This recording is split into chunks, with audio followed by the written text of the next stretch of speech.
یہ جو دشمنی رسول سے ہے وہاں تک لے ہم آپ کو کہ یہ کیوں ہے کہ یہ کہتے ہیں کہ حضرت سارہ کیونکہ ان کا حسب نسب بہت بہترین تھا اور حضرت ہاجرہ کیونکہ کنیز تھی، تو جو آخری رسول ہے تو خدا نے اسے حضرت اسحاق کی نسل سے کیوں نہیں بھیجا، کیونکہ حضرت سارہ کے یہاں حضرت اسحاق پیدا ہوئے اور حضرت ہاجرہ کے یہاں جناب اسماعیل پیدا ہوئے، اور اللہ نے آخری نبی کو اسحاق کی نسل سے نہیں بھیجا بلکہ جناب اسماعیل کی نسل سے بھیجا۔ تو یہ دشمنی ہے بنی اسرائیل کی جو اس وقت سے چلی ہے، کہ اس لیے کہ یہ بنی اسرائیل کا قوم ہے کہ جو ہمیشہ سے خود کو سپیریئر سمجھتے تھے کہ ہم خدا کی پسندیدہ قوم ہیں اور خدا کے بڑے احسانات ہیں ان کے اوپر، منو سلوا انہی کے لیے اترا، ان کو فرعون سے نجات دلائی، اور اتنی نعمتوں کے باوجود یہ خدا کی نافرمانیاں کرتے رہے، سرکشی کرتے رہے، انبیاء کو قتل کرتے رہے۔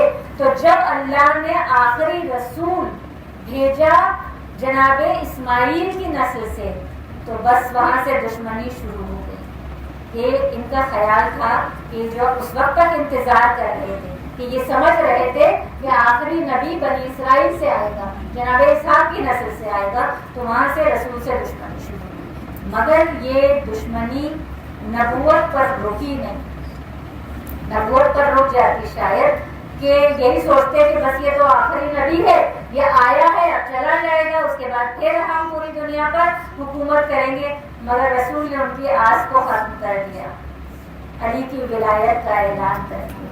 جب رسول نے مولا علی کی ولایت کا اعلان کیا تو اگر رسول بھی ایک علی کی ولایت کا اعلان کرتے تو وہ دشمنی شاید علی کی ولایت پر روک جاتی، مگر رسول نے ایک علی کی ولایت کا اعلان نہیں کیا، ایک جانشین کا اعلان نہیں کیا، رسول نے قیامت تک آنے والے 12 جانشینوں کا اعلان کیا، نام لے کر بھی بتایا، کنیت بھی بتائی، اوصاف بھی بتائے، کردار بھی بتائے، شخصیت بھی بتائی، اور یہ کہہ کر بات ختم کر دی کہ قیامت اس وقت تک برپا نہیں ہوگی جب تک آخری علی، آخری فرزند زہرا نہ آ جائے۔ درود پڑھیے۔ اللہم صلی علی محمد وآل محمد یا علی یا علی محمد بلندتر صلوات۔ اللہم صلی علی محمد وآل محمد وعجل فرجهم۔ تو سمجھ میں آیا کہ ولایت کتنی بڑی طاقت ہے اللہ تعالیٰ کی، اور اس سلسلے میں چھٹے امام جعفر صادق صلی علی محمد وآل محمد وعجل فرجهم۔ میرے مولا فرماتے ہیں کہ تمہارے تمام اعمال کی قبولیت ولایت کے ساتھ مشروط ہے، اور ہم تم پر 3 حق رکھتے ہیں۔ پہلا حق یہ کہ ہمارے فضائل کی شناخت کرو، دوسرا حق یہ کہ ہماری پیروی کرو، اور تیسرا حق یہ کہ ہمارے قائل کے ظہور کا انتظار کرو۔ تو ہم کتنے خوش نصیب ہیں آزادانہ امام کہ ہمارا پہلا وہ ہے کہ جس کا ذکر عبادت ہے، کہ جس کے لیے نبی کہہ رہے ہیں ذکر علی عبادہ، حب علی عبادہ، علی کا ذکر عبادت ہے، علی سے محبت عبادت ہے، اور ہمارا آخری وہ ہے کہ جس کا انتظار عبادت ہے۔ درود پڑھیے۔ اللہم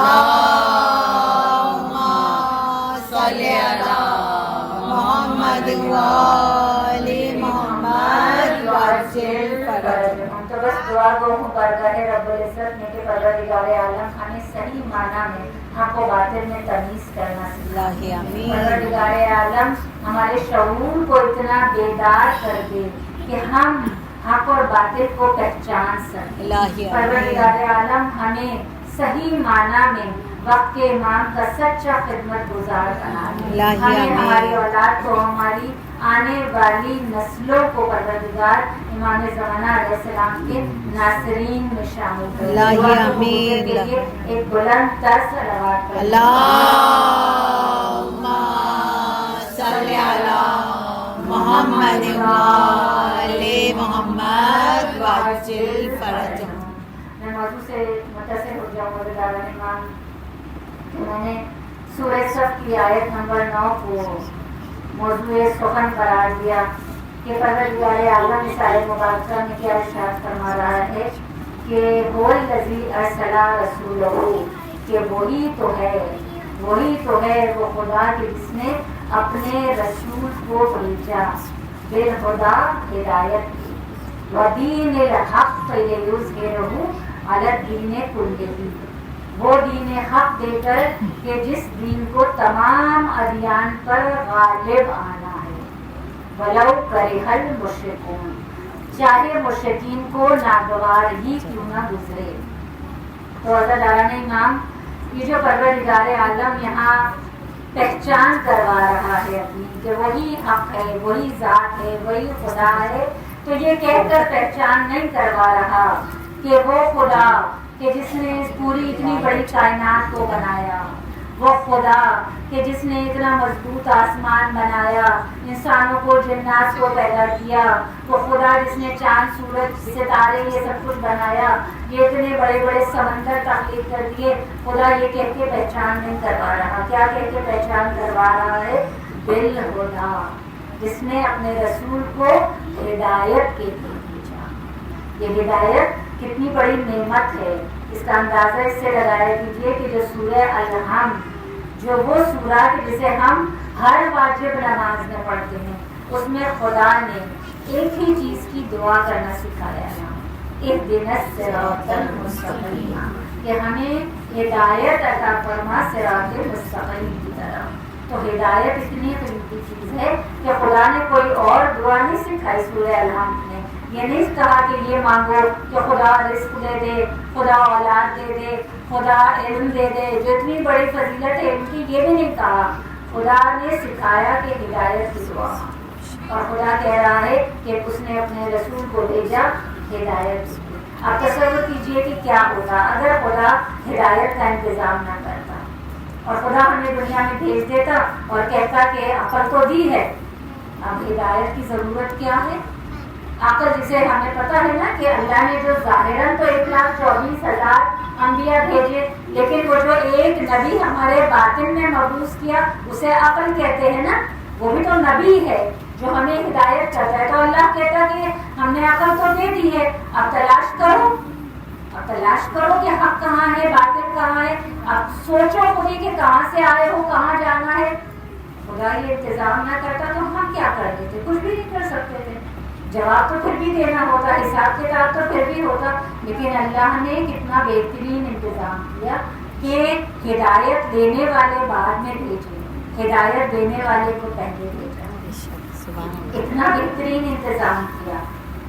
اور صرف ہدایت کا ٹاسک دے کے نہیں بھیجا، پروردگار عالم نے دین حق بھی دے کر بھیجا، وہ دین حق کے جسے تمام ادیان پر غالب آنا ہے، اور یہ خدا کا وعدہ ہے، یہ خدا کی پلاننگ ہے۔ کس کی مجال ہے کہ جو خدا کے پلان کو فیل کر دے؟ اللہ نے کہہ دیا، اب بھلے مشرکین کو ناگوار گزرے، اب بھلے دشمن جو چاہے چالے چلتے ہیں، اب ہو سکتا ہے کہ ہم اپنا فرض پورا نہ کریں، مگر اللہ کا جو پلان ہے وہ کامیاب ہو کر رہے گا، اور یہ دین حق سارے ادیان پر غالب آ کر رہے گا۔ تو اللہ نے تو پہلے نبی سے حضرت آدم سے لے کر آخری نبی تک جتنے بھی انبیاء کو بھیجا دین حق دے کر ہی بھیجا، کسی کو بھی باطل دین تو نہیں دیا نا، دین حق ہی لے کر آئے سبھی۔ پھر کیا وجہ تھی کہ لوگ بت پرستی بھی کرتے رہے، لوگ آتش پرستی بھی کرتے رہے، لوگ ہم جنس پرستی بھی کرتے رہے۔ کیا کسی نبی نے کہا تھا کہ بتوں کی پوجا کرو؟ کسی نبی نے کہا تھا؟ جناب لوط نے کہا تھا کہ ہم جنس پرستی کرو کہ لڑکا لڑکے سے شادی کر لے، عورت عورت سے کر لے، اور وہ وہاں زبدود کے زمانے تک نہیں رکا، جبکہ اتنا بڑا عذاب آیا پھر بھی آج بھی جاری ہے۔ اور اب تو یہاں تک بات آ گئی کہ یہاں تو بہت عام بات ہو گئی نا ہمارے ملک میں، لا بھی پاس ہو رہے ہیں، سب کچھ ہو رہا ہے، کوئی مشکل بات نہیں رہی۔ اور ابھی ہمارے یہاں تو بات یہیں تک رکی ہوئی ہے، ابھی مغربی ممالک میں تو یہاں تک بات چلی گئی کہ آپ دلی سے بھی شادی کر سکتے ہیں، وہ بھی لا پاس ہو گیا ہے، یعنی وہ شادی بھی رجسٹرڈ ہو سکتی ہے کہ آپ انسان ہیں، آپ کو یہ آزادی ہے کہ آپ دلی سے شادی کر لیں۔ تو یہاں تک بات پہنچ گئی، تو کیوں پہنچ گئی؟ 1,24,000 انبیاء آئے، اور صرف 1,24,000 انبیاء نہیں آئے، ان نبیوں کے لاکھوں وسیع تھے، جب ہمارے نبی کے بھی تو 12 وصی ہے نا، 12 جانشین ہیں، تو جو 1,24,000 انبیاء ہیں ان کے کتنے وصی ہوں گے کہ ہمیں نہ نام معلوم ہے نہ تعداد معلوم ہے. تو اتنے نبی اتنے وصی، اس کے باوجود یہ سب کچھ ہو رہا تھا اور آج تک ہو رہا ہے. تو پھر وجہ کیا ہے کہ جب آخری نبی کو خدا نے بھیجا، کہ جب آخری نبی دین حق لے کر آئے، اور اس جاہلیت کے زمانے میں نبی نے تربیت بھی کی، ان کی سب کچھ سکھا دیا، ان کو شریعت سکھا دی، سب کچھ سکھا دیا. اور اس کے بعد جب حج کے لیے جا رہے ہیں، حج کر کے واپس آ رہے ہیں، جب سب کی تربیت ہو گئی نا، 40 سال تو نبی اس دور جاہلیت میں نبوت کے اعلان سے پہلے بھی تربیت کرتے رہے، اور پھر نبوت کا اعلان کیا، عبادتیں سکھا دی، حلال حرام سب کچھ بتا دیا. اور پھر جب حج پہ گئے تو جب سب حاجی بھی بن گئے، گناہوں سے پاک ہو کر آ رہے ہیں، اس وقت رسول نے علی کی ولایت کا اعلان کیا. رسول کو یہ حکم آیا نا کہ اب وہ پیغام پہنچا دو، کہ اگر وہ نہ پہنچایا تو گویا کارِ رسالت انجام نہیں دیا. تو جب رسول نے علی کی ولایت کا اعلان کیا، ادھر اعلان ہوا، ادھر جبرائیل آیت لے کر آ گئے، الیوم اکملت لکم دینکم، آج ہم نے دین کو مکمل کر دیا. تو یہ جو 1,24,000 انبیاء جو ہدایت کرتے رہے، اس وقت تک دین ادھورا تھا. رسول بھی جب ہدایت کرتے رہے، اس جاہلیت کے دور میں شریعت سکھاتے رہے، عبادت سکھاتے رہے، حلال حرام سکھاتے رہے. خدا نے نہیں کہا کہ میں نے دین مکمل کر دیا. ادھر علی آ گئے، ادھر جبرائیل آئے آیت لے کر، الیوم اکملت لکم دینکم، آج ہم نے تمہارے دین کو مکمل کر دیا. تو سمجھ میں کیا آیا کہ ساری شریعتیں ایک طرف، ساری عبادتیں ایک طرف، انبیاء کی نصیحتیں ایک طرف، ساری ہدایتیں ایک طرف، اور ولایت علی ایک طرف. اس لیے کہ جب ولایت علی کا اعلان ہوا، خدا نے اس سے پہلے قرآن میں یہ آیت نہیں اتاری، اس وقت یہ آیت اتاری کہ جب علی ولی اللہ کو دین کا جز بنا دیا، اس وقت کہا الیوم اکملت لکم دینکم، آج ہم نے تمہارے دین کو مکمل کر دیا.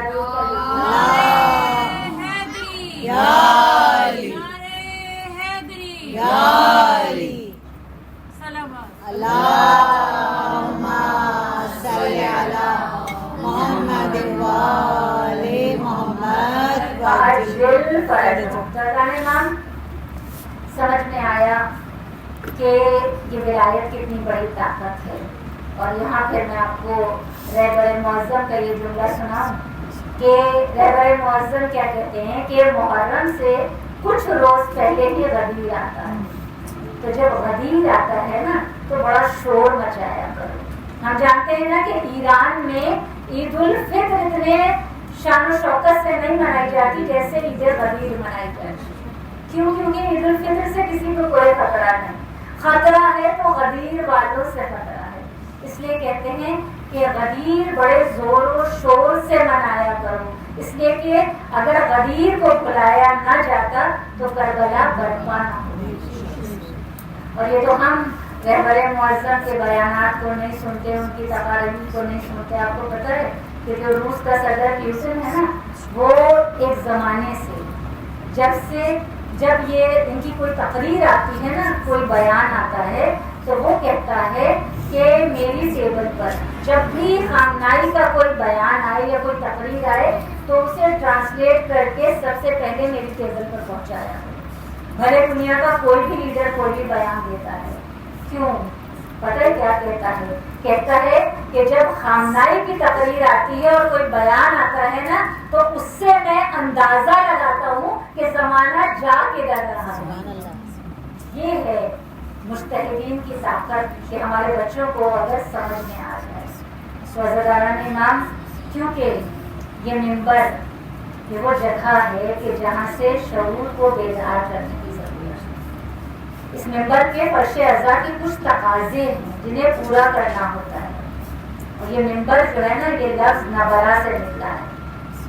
اب بچیاں سامنے بیٹھی ہیں نا، ذہن میں آ رہا ہوگا کہ ہم تو منبر کہتے ہیں، آپ بھی منبر کہہ رہی ہیں، تو نبرا کہاں سے آ گیا؟ اس میں نور کی تو آواز ہی نہیں ہے. تو ہم جب منہ سے بول رہے ہوتے ہیں تو ممبر کہتے ہیں، اور جب لکھتے ہیں تو میم نون بے اور رے لکھتے ہیں نا. لیکن یہ چھوٹی چھوٹی چیزیں ہوتی ہیں، مگر میں ان کی وضاحت کرتی ہوئی اس لیے آگے بڑھتی ہوں کہ میں چاہتی ہوں کہ یہ فرش ازا سے جب بھی چاہے کوئی بچہ اٹھے چاہے کوئی بوڑھا اٹھے، ذہن میں کوئی کنفیوژن لے کر نہ اٹھے، اس لیے کہ یہ حسین کی درسگاہ ہے. یہاں مسئلے حل ہوتے ہیں، یہاں کنفیوژنس کلیئر ہوتی ہیں، یہاں سے ذہنوں میں الجھنیں لے کر نہیں اٹھا جاتا، یہاں الجھنیں سلجھتی ہیں. تو یہ جو ہم کہتے ممبر ہیں اور لکھتے نون کے ساتھ ہیں، یہ کیوں لکھتے ہیں؟ میرا خیال ہے یہاں پر کچھ لوگ تو ایسے موجود ہوں گے کہ جنہوں نے تجوید کا کورس کیا ہے نا، کیا ہوا ہے. یاد آیا کہ کون سا رول اپلائی ہوتا ہے؟ اب قرآن کو کھول کے پڑھیے گا آج جا کے تو دیکھیے گا کہ جہاں جہاں نون صرف لکھا ہوا حرف نون نہیں، نون کی ساؤنڈ بھی اگر ہوتی ہے نا، یعنی تنوین بھی ہے اور نون کی ساؤنڈ ہے اور اس کے فوراً بعد حرف با ہے، تو ہم نون نہیں پڑھتے. ہر جگہ قرآن شریف میں اس سے پہلے چھوٹا سا میم لکھا ہوا ہوتا ہے. اس پر غور کیا کبھی کہ میم لکھا ہوتا ہے؟ آج جا کے غور کرنا بیٹا کہ ہر جگہ جہاں بھی نون کا لفظ حرف ہوگا اور یا پھر نون کی ساؤنڈ ہوگی تو اوپر میم لکھا ہوگا اور اس کے بعد حرف با ہوگا. تو یہ تجوید کا ایک رول ہے، قاعدہ ہے، اسے اخلاق کہتے ہیں، جس کی وجہ سے ہم نون کو پھر نون نہیں پڑھتے، ہم میم کی آواز نکالتے ہیں. سمیع بصیرہ لکھا ہوتا ہے مگر ہم کیا پڑھتے ہیں؟ سمیع بصیرہ. اس طرح کے بہت سارے الفاظ ہیں، ہزاروں الفاظ میں قرآن شریف میں. تو یہ چھوٹی سی بات تھی لیکن وضاحت کر دی. اب نبرہ جس کے معنی بلندی کے ہیں، تو بلندی میں آپ کو بتاؤں کہ بلندی اور اونچائی میں فرق ہوتا ہے، اور نبرہ کے معنی بلندی کے ہیں اور ممبر نبرہ سے نکلا ہے. تو ہر صاحب ممبر کا یہ فرض ہوتا ہے کہ جو فرش ازا پر عزادار موجود ہیں ان کے نفوس کو بلندیوں کی طرف پرواز کرنا سکھائیں، انہیں پستیوں میں نہ دھکیلیں. تو یہ جو بلندی ہے اس میں اور اونچائی میں فرق ہوتا ہے. یہ بھی سمجھاتے چلوں بچوں کو کہ بلندی میں، بلند ہونے میں اور بڑا ہونے میں کیا فرق ہے. ہم اگر دنیا کے لیے محنت کرتے ہیں نا اور ہم کوئی ہائی رینک کی جاب حاصل کر لیتے ہیں، ہم بہت بڑا گھر لے لیتے ہیں، ہم بہت ساری گاڑیاں لے لیتے ہیں، تو یہ ساری چیزیں جو ہیں جب کسی کے پاس آتی ہیں تو آپ اس کو یہ نہیں کہتی کہ وہ بہت بلند ہو گیا، آپ کہتی ہیں وہ فلاں بہت بڑا آدمی ہو گیا. یہ تو نہیں کہتی نا کہ بلند آدمی ہو گیا، یہی کہا جاتا ہے نا عام طور پہ کہ بڑا آدمی بن گیا بہت. تو یہ جو دنیا کی چیزیں ہیں جب یہ حاصل ہوتی ہیں تو بڑا آدمی بنتا ہے. لیکن جب کردار کی بلندی ہوتی ہے، بلندی صرف کردار کی ہوتی ہے. ارتقاء کی منازل جسم نہیں طے کرتا، روح طے کرتی ہے. تو اگر روح کو بلند کرنا ہے تو پھر اس در پہ آنا پڑے گا کہ جس در پہ آ کر جس انسان کے سامنے کائنات کی ساری بلندیاں کھینچ نظر آتی ہیں کہ جو باد نبی ایسا بلند ہے کہ جس کے نام کے معنی بھی بلند ہیں، اور جب وہ نام زبان پر آ جاتا ہے تو بے ساختہ یہ فضیلت بھی زبان پر آتی ہے کہ علی کا نام بھی علی، علی کا کام بھی علی، علی کا مقام بھی علی، علی کا مزاج بھی علی، علی کی معراج بھی علی، علی کی گفتگو بھی علی، علی کی جستجو بھی علی، علی کا کردار بھی علی، علی کا معیار بھی علی، علی کی گفتار بھی علی، علی کی تلوار بھی علی، علی کی مسجد بھی علی، علی کا منبر بھی علی، علی کی مسند بھی علی، علی کا محضر بھی علی، علی کا لشکر بھی علی، علی کا قلندر بھی علی، علی کا نبی بھی علی اور علی کا خدا بھی علی.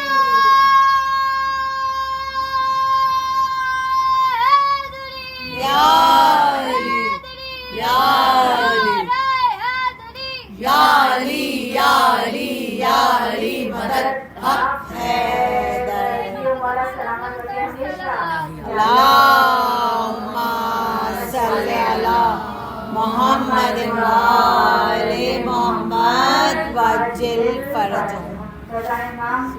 بس میں سمیٹ دوں اپنے موضوع کو کہ جو ہر دفعہ ہر مجلس میں ہر جگہ ممبر سے جو کہتی رہتی ہوں کہ امام کی نصرت کے لیے خود کو آمادہ کریں، امام کے ظہور کے لیے تیار ہوں، عمل کی منزل پر آئیں، بار بار کہتی ہوں. اور ہمارے لیے کیونکہ بہترین درسگاہ کربلا ہے، تو کربلا میں تو بچے بچے نے وقت کے امام کی نصرت کی. جناب علی اصغر تو صرف 6 ماہ کے ہیں نا، لیکن جس وقت حسین نے استغاثہ بلند کیا تھا، علی اصغر نے خود کو جھولے سے نیچے گرا. اور آج جس کی فرش رضا ہے حسین کی 4 سال کی سکینہ، اس سکینہ نے 4 سال کی بچی نے بھی کیسے قدم قدم پر وقت کے امام کی نصرت کی. کبھی تماچے کھاتے ہوئے، کبھی گوشوارے چڑھاتے ہوئے، کبھی تازیانے کھاتے ہوئے، قدم قدم پر سکینہ نصرت امام کرتی نظر آئی.